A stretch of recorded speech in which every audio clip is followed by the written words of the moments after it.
Hello dear children, I am here once more and today we are going to continue with the same chapter what I have taught you in the last class. The name of our chapter is The Earth in the Solar System. तो अभी हम क्या करेंगे, last class में हमने जो भी पढ़ा था उसको हम फटाफट रिवाइज कर लेते हैं. तो लास्ट क्लास में हमने देखा फुल मून और न्यू मून. फुल मून आपको पता है when you see the bright full moon full size, okay, and just after 14 days you cannot see the moon, that is known as your अमावस्या, जब आप moon को नहीं देख पाते हैं. तो उसके बाद हमने देखा था celestial bodies. What do you mean by celestial bodies? All the objects that are shining in the sky, the sun, the moon, the star and many more things that are known as your celestial bodies. फिर हमने क्या देखा था, we have seen the constellations. Constellations का मतलब patterns, तरह तरह के शेप्स, डिज़ाइंस जो कि एक ग्रुप ऑफ स्टार्स फॉर्म करते हैं. तो मैंने आपको उसमें एग्जांपल क्या दिया था, Ursa Major, and we also know Ursa Major as big bear. Okay, तो आज हम देखेंगे उर्सा मेजर को हम बिग बियर क्यों कहते हैं. Okay, now let us continue with the class. यहाँ पे डेफिनेशन देख सकते हैं कॉन्स्टेलेशंस की. Various patterns formed by different groups of stars is called constellation. जैसे कि हमने लास्ट क्लास में देखा था, इसका एग्जाम्पल मैंने दिया आपको उर्सा मेजर. अब यहाँ पे मैंने एक डायग्राम ड्रॉ किया है. ये डॉट्स जो आप देख रहे हैं ये क्या है, ये स्टार्स. ठीक है, अब स्टार्स में एक पैटर्न बनाया हुआ है. They have formed a pattern. Will just see how. See when we see this pattern as it goes like this. ठीक है, जैसे जैसे इधर जा रहा है आप इसकी शेप को अगर ध्यान से ऑब्जर्व करेंगे तो इसने एक एनिमल की शेप ली है. Okay, it looks like a animal. तो हमने इसको कैसे लिया, हमने इसको जब ड्रॉ किया, इमेजिन किया, तो इसने कौन सा पैटर्न बनाया. It has form a pattern of a bear, भालू. ठीक है, ये भालू जैसा दिखता है, इसलिए हमने इसको नाम दिया बिग बियर, क्योंकि बहुत सारे स्टार्स की कनेक्टिविटी के बनने के बाद इस तरह का पैटर्न शो करता है, इसलिए हम लोग इसे कहते हैं बिग बियर.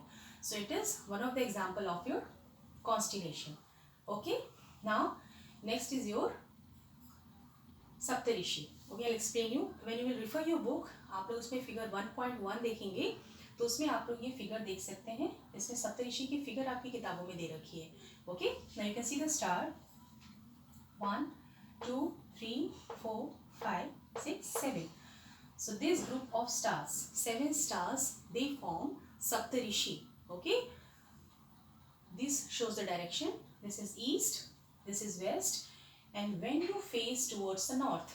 ठीक है, यहाँ पे जब आप नॉर्थ की तरफ देखेंगे, जब आप नॉर्थ की तरफ फेस करेंगे, इसे हम लोग कहते हैं पॉइंटर स्टार.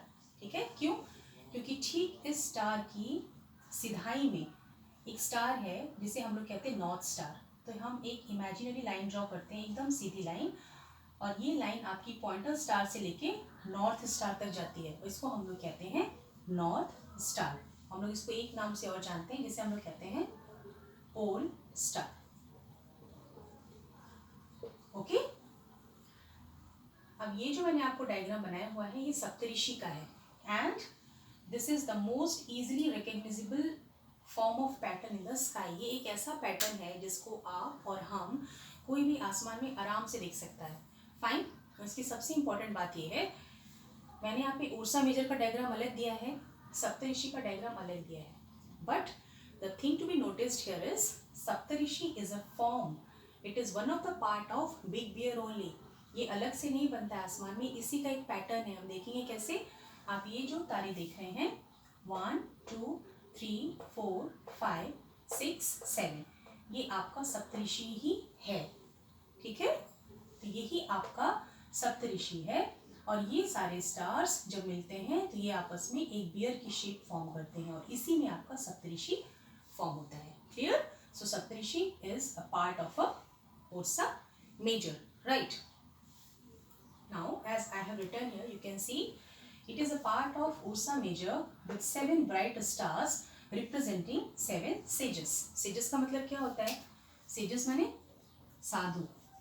ठीक है, अब ये पुराणों में वैदिक पीरियड में ऐसी कहानी है जिसमें ऐसे 7 ऋषि थे जिन्होंने अपने हार्ड वर्क के द्वारा, बहुत कड़ी तपस्या के द्वारा अपनी उम्र को बहुत लंबा कर लिया था. ठीक है, तो उन्हीं के नाम पे इनका नाम पड़ा है, जिनको हम कहते हैं सप्त ऋषि, यानी 7 ऋषि. Clear. Now one more thing, that they represent the bright stars. कभी भी आप इन तारों को देखेंगे तो ये बहुत ही चमकीले दिखते हैं, अलग से शाइन करते हैं, ठीक है। इसलिए हमने यहाँ पे लिखा है 7 ब्राइट स्टार्स। इनकी रोशनी अलग से ही दिखने में आती है, ठीक है। अब हम आगे बढ़ेंगे। एंशियंट टाइम, पुराने टाइम में। अब आपके पास इस वक्त क्या है, गूगल है, आपकी उंगलियों पे है। पहले के आदमी क्या इस्तेमाल करते थे, कंपास। कंपास था जो कि आपको डायरेक्शन शो करता था। साइंस टेक्नोलॉजी जैसे जैसे एडवांस हो गई, फिर हमारे पास गूगल आ गया। अब आपको कहीं भी जाना है, आप अपना गूगल मैप खोलते हैं, आप गाड़ी में बैठते हैं, वो आपको डायरेक्शन दिखाता है और आप पहुंच जाते हैं। ना आपको किसी से पूछना है, ना पता लगाना है, आप आराम से देख के पहुँच सकते हैं। लेकिन पुराने ज़माने में ऐसा कुछ भी नहीं था, ना कंपास था और ना उनके पास कोई गूगल नाम की चीज़ थी। तो वो किस प्रकार से पता लगाते थे, उनको अगर नॉर्थ साइड में जाना है या किसी भी डायरेक्शन में जाना है। आप सबको पता है 4 दिशाएं होती हैं, नॉर्थ, साउथ, ईस्ट, वेस्ट। इसमें से अगर एक डायरेक्शन भी हमको पता लग जाता है तो हम बाकी सारी दिशाओं का पता लगा सकते हैं। Will just C now, this is your direction, ठीक है। अब ये नॉर्थ है तो ये आपका साउथ हो जाएगा, अब ये ईस्ट है तो ये आपका वेस्ट हो जाएगा, ठीक। तो अगर किसी को एक बार ही पता लग गया कि आपका नॉर्थ डायरेक्शन किधर है, ऑटोमेटिकली वो पता लगा लेगा कि अगर ये नॉर्थ है तो उसके अपोजिट साउथ होगा, ठीक है, और आपके इस डायरेक्शन में ईस्ट होगा, इधर पे आपका वेस्ट होगा, ओके। तो इस प्रकार से in ancient times they used to determine the direction by following the north star. लोग खड़े होकर आसमान में नॉर्थ स्टार को पता लगाते थे। पहले सप्तऋषि देखते थे, सप्तऋषि के लास्ट स्टार को पॉइंटर स्टार से फिर एक सीधी लाइन जाती थी जो बहुत ही ब्राइट स्टार में जाके कनेक्ट होती थी। ये कोई लाइन ड्रॉ करी नहीं होती, एक इमेजिनरी लाइन है। क्यों? क्योंकि ये सितारे आपस में एकदम सिधाई में होते हैं, ठीक है। तो जब वो इस तारे को देखते थे तो उनको पता लगता था कि हाँ अभी नॉर्थ डायरेक्शन में है, उसके बाद उनको अपनी दिशा पता लग जाती थी, okay. Now pole star remains in same direction in the sky. अब सबसे बड़ी बात यह है कि पोल स्टार की पोजीशन कभी भी आसमान से चेंज नहीं होती है, वो हमेशा ही अपनी स्थिति पे बना रहता है, कहीं जाता नहीं है। Clear? Now when we view the Saptarishi we can locate the position of pole star, ठीक है। इस डायग्राम से आपको क्लियर हो गया होगा कि अगर हमको पता लगाना है पोल स्टार किधर है या नॉर्थ स्टार किधर है, तो हम सप्तऋषि को देखेंगे और सप्तऋषि से हमको पता लग जाएगा कि आपका पोल स्टार किधर है या नॉर्थ डायरेक्शन किधर है, okay. Now we'll come to a word known as planets. Okay. Now we'll see the planets. We'll just see the definition first. अभी तो हमने देखा सन क्या है, ठीक है। सन क्या है? स्टार है। सेलेस्टियल बॉडीज क्या हैं? कॉन्स्टिलेशंस क्या हैं? अब इसके अंदर आपका एक वर्ड अब आया planets. What is a planet? Now some celestial bodies do not have their own heat and light and they are lit by the light of the sun. अभी तक हमने क्या पढ़ा था? Some celestial bodies they have their own heat and light, okay. अब हम यहाँ क्या पढ़ रहे हैं? Some celestial bodies which do not have their heat and light. अभी किसकी रोशनी से चमकते हैं? सन की रोशनी से, फाइन। अब हमने क्या दिया है? They do not have their own heat and light. इनके पास अपनी रोशनी नहीं है, इसलिए अपने पास इनकी कोई गर्मी नहीं है, तो ये सूरज से ही रोशनी और गर्मी दोनों ही लेते हैं। एंड नाउ द प्लैनेट, ये जो वर्ड है ये कहाँ से निकल के आया? So this word planet is derived from a Greek word planetai, planetai, okay. You can just underline this. And this planetai word means wanderers. Wanderers का मतलब क्या होता है? यहाँ वहाँ घूमने वाला, ठीक है। वॉन्डर माने यहाँ वहाँ घूमने वाला, उसको हम कहते हैं वॉन्डरर, घुमंतु, जो कहीं किसी एक स्थान में नहीं रहता। जैसे आपने अपना ज्योग्राफी पोर्शन में पढ़ा होगा, वहाँ पे आपने आदि मानव के बारे में पढ़ा। आदि मानव कहीं भी स्थिर रूप से नहीं रहता था। आदि मानव वॉज अ वॉन्डरर। क्यों? शिकार की खोज में, खाने की खोज में, कभी बरसात हुई, तूफान आया तो शरण की खोज में यहाँ वहाँ भागता रहता था, ठीक है। तो वो वॉन्डरर था, उसका अपना कोई घर नहीं था। उसी प्रकार से प्लैनेट को भी वॉन्डरर कहा जाता है। क्यों? क्योंकि हमने पिछली बार डायग्राम बनाया था, उसमें आपने देखा था कि सन है वो सेंट्रल पोजीशन पे है, उसके आसपास जो ऑर्बिट है, हर प्लैनेट का अपना एक ऑर्बिट होता है। तो ये जो प्लैनेट है ये कभी भी यहाँ पे टिकता नहीं है, it keeps on wandering, moving, ये हमेशा सन के चक्कर काटता रहता है, इसीलिए प्लैनेट को हम लोग कहते हैं वॉन्डरर। क्लियर? इधर एग्जाम्पल हमने क्या दिया है, earth. Now what earth is? Earth is a planet. हम लोग किस प्लैनेट पे रहते हैं? Earth. Now as earth is a planet, so it does not have its own heat and light, so it is lit by a star. And what is the name of a star? Of course it is sun. It is one of the nearest star. ये एक ऐसा star है जो हमारे अर्थ के बहुत करीब पाया जाता है, right? Now if we view earth from the moon, it will shine in the same way as the moon looks from the earth. अब हम अपनी पृथ्वी से जब चाँद को देखते हैं तो चाँद कितना चमकीला दिखाई पड़ता है, तो उसी प्रकार से जब हम मून पे से अर्थ को देखेंगे, अर्थ भी ठीक वैसे ही चमकेगा जैसे कि चाँद, right? Now what a moon is? A moon क्या है? It is satellite of earth. Moon क्या है? प्लैनेट नहीं है, ये अर्थ का सैटेलाइट है। अब ये आपका अगर सन है और ये अगर आपका अर्थ है, और अर्थ अगर सन की चक्कर काट रहा है, तो इस अर्थ का भी एक सैटेलाइट है जो कि अर्थ के चक्कर काटता है, ठीक है? तो इसको हम लोग कहते हैं मून। फाइन, तो यहाँ पे हमको पता लगाना होगा कि सैटेलाइट क्या चीज़ होती है। Now satellite, it is an object in space, ठीक है, that circles around a big object. अब सैटेलाइट एक ऐसा ऑब्जेक्ट है जो अपने से बड़े साइज के ऑब्जेक्ट के चक्कर काटता है, okay? Now it is of two types. अब सैटेलाइट भी आपकी दो तरह की होती हैं। पहली है आपकी नेचुरल सैटेलाइट। हम नेचुरल सैटेलाइट से क्या समझते हैं? वो सैटेलाइट जो प्राकृतिक रूप से है, यानी जो पहले से प्रकृति ने हमको दे रखी है, हमने उसको नहीं बनाया, ओके? तो इसका एग्जाम्पल क्या है? Moon. So moon is a natural satellite of earth. Now next is your artificial satellite. Second type क्या है? Artificial satellite. आर्टिफिशियल सैटेलाइट क्या होता है? It is an object intentionally placed into orbit, ठीक है? अब जैसे ये है आपका मून है, अब ये ऑर्बिट में नेचुरल वे से प्लेस है, नेचुरली है, लेकिन जब हम सैटेलाइट को प्लेस करेंगे, हम उसको इंटेंशनली ऑर्बिट में डालेंगे, यानी जानबूझ के हमने उसको डाला है। और इसको किसने बनाया है? हमने ही बनाया है। It is a man made, ठीक? अब इसे स्पेस में भेजते कैसे हैं? It is been placed by launching rockets. Rockets जो लॉन्च होते हैं उसके बाद सैटेलाइट्स को स्पेस में प्लेस कर दिया जाता है, उनको छोड़ दिया जाता है। अब आप सोचेंगे कि नेचुरल सैटेलाइट है तो हमने आर्टिफिशियल सैटेलाइट क्यों भेजी स्पेस में? उसका क्या काम है? सैटेलाइट का बहुत बड़ा योगदान होता है हमारे जीवन में, इससे हमको बहुत सी चीज़ें मिलती हैं, ओके? जैसे अगर आज आप न्यूज़ सुनते हैं, न्यूज़ में फोरकास्ट किया जाता है वेदर कि भाई आज तमिलनाडु में तूफान आएगा या केरला में आज इस तरह की सुनामी आएगी, ठीक है? तो ये हमको कैसे पता लगता है? वी कम थ्रू सैटेलाइट, क्योंकि हमको सैटेलाइट ये इन्फॉर्मेशन स्पेस के थ्रू भेजता है, वो हमको पिक्चर्स भेजता है, फोटोज़ भेजता है, हम स्टडी करते हैं उसको, साइंटिस्ट स्टडी करते हैं and they forecast the weather, ठीक है? और फार्मर्स हैं, फार्मर्स खेती करते हैं, और खेती किस पर निर्भर है? वर्षा पर। वर्षा होगी तो अच्छा है, नहीं होगी तो सूखा पड़ेगा तो खेती खराब हो जाएगी।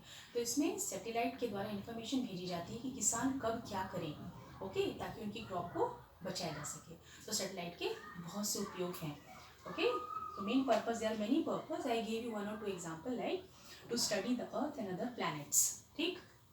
जो बाकी के प्लैनेट्स हैं या अर्थ की और भी कितनी चीज़ें हैं वो हमको सैटेलाइट के थ्रू पता लगती हैं, जो हम लोग इस तरह से देख नहीं सकते, लेकिन सैटेलाइट ऊपर से उनकी क्लियर पिक्चर हमको भेजता है। एंड टू कम्युनिकेट, कम्युनिकेशन के लिए भी सैटेलाइट एक बहुत सशक्त जरिया है। Clear? Now will come to the solar system. Solar system माने आपका सौरमंडल। फाइन, तो सौरमंडल किसे कहा जाता है? Now the sun, 8 planets, satellites and some other celestial bodies known as asteroids, meteorites. Asteroids और मीटेरॉइड्स आपके लिए नए हैं, ठीक है? इसको भी आपको इस चैप्टर में ही आगे पढ़ना होगा, लेकिन ये सभी मिलके आपका सोलर सिस्टम को फॉर्म करते हैं। तो सोलर सिस्टम में क्या है? सन, moon, 8 planets, satellites, meteorites, asteroids. They together form a solar system. And the solar system, we call it a solar family. Family हम कब बोलते हैं? जब फैमिली में एक से अधिक मेंबर होते हैं। अगर एक व्यक्ति अकेला है तो फैमिली नहीं कहलाता है, लेकिन जब उसमें उसके मेंबर्स हैं, बीवी हैं, बच्चे हैं, ग्रैंड पेरेंट हैं, ठीक है, और रिलेशन के लोग हैं, तो वी कॉन्स्टिट्यूट अ फैमिली। इसलिए सोलर सिस्टम भी एक फैमिली, क्योंकि इसके बहुत सारे मेंबर हैं और इसमें सन एक्ट्स एज इट्स हेड। और इस फैमिली का मुखिया कौन है? सन। आप सबके परिवार में भी कोई ना कोई मुखिया होगा, आपके माताजी, पिताजी या फिर आपके दादी या दादा। उसी प्रकार से सोलर फैमिली का हेड कौन है? सन। हम हेड किसको बनाते हैं? जो हमारी सारी ज़रूरतें पूरे करने का, सही निर्णय देने का एक माध्यम होता है। तो यहाँ भी सन चूंकि सोलर सिस्टम के एकदम मध्य में है, सेंटर में है, और इसी से बाकी सारे प्लैनेट्स को हीट और लाइट मिलती है, इसीलिए इसको हेड ऑफ द फैमिली माना जाता है। ओके, अब मेरी क्लास आज यहीं तक थी, और आगे अगली क्लास में मैं आपको सोलर सिस्टम के जितने भी पार्ट्स हैं सबके बारे में एक एक करके एक्सप्लेन करूँगी। Right, so let us revise now. So today we have seen constellation, various patterns formed by different group of stars. इसमें हमने दो एग्जाम्पल देखे। हमने देखा Ursa Major, it is also known as your big bear. Then we have seen Saptarishi. Okay, तो सप्तऋषि क्या है? 7 sages, 7 साधुओं के ऊपर इनका नाम पड़ा है। ओके, सप्तऋषि है, और सप्तऋषि का मेन पर्पस क्या है? We use to locate the position. पुराने ज़माने में इनका उपयोग ज़्यादा किया जाता था, क्योंकि लोगों के पास ऐसा कोई माध्यम नहीं था। So they use to determine the direction in the sky by watching north star through the Saptarishi. Fine, okay. Then we have seen what do you mean by planets. So planets are the celestial bodies that do not have the heat and light, and they are lit by the light of a sun. Example हमने देखा Earth. Earth is a planet and it is lit by the light of a star known as sun. Clear? Then what we have seen, the planet is known as your wanderers. Wanderers means जो यहाँ से वहाँ घूमते रहते हैं. Fine. Then we have seen what a moon is. So moon is a natural satellite of Earth. Then we have seen the meaning of satellite. It is an object in the space which revolves around a bigger object. Satellite में भी दो प्रकार हमने देखे. एक हमने देखा natural satellite, example दिया हमने moon, और artificial satellite हमने इसको देखा. Artificial satellite, it is a man-made and it is placed in the space, and you know there are so many satellites. आप आराम से कितने सारे satellites का नाम कर सकते हैं artificial satellites का, right? And its purpose are so many जो मैंने आपको क्लास में बताया. Then we have seen the solar system. Solar system किससे मिलके बनता है? The sun, 8 planets, moon, satellites, asteroids, meteorites. Clear? And we also seen that sun is the head of the solar system, right? So I hope आपको ये सारे concept इस class में अच्छे से समझ में आ गए होंगे. अब अगली क्लास में हम लोग एक एक करके सोलर सिस्टम के सारे मेंबर्स का स्टडी करेंगे. Till then you please revise this, and the name of my channel is Dear Future, Here I Come. If you like my video, please like it. If you have any doubts, you can put in the comment box, and you can subscribe my channel, and I will continue the class in the next class. Okay, till then, see you.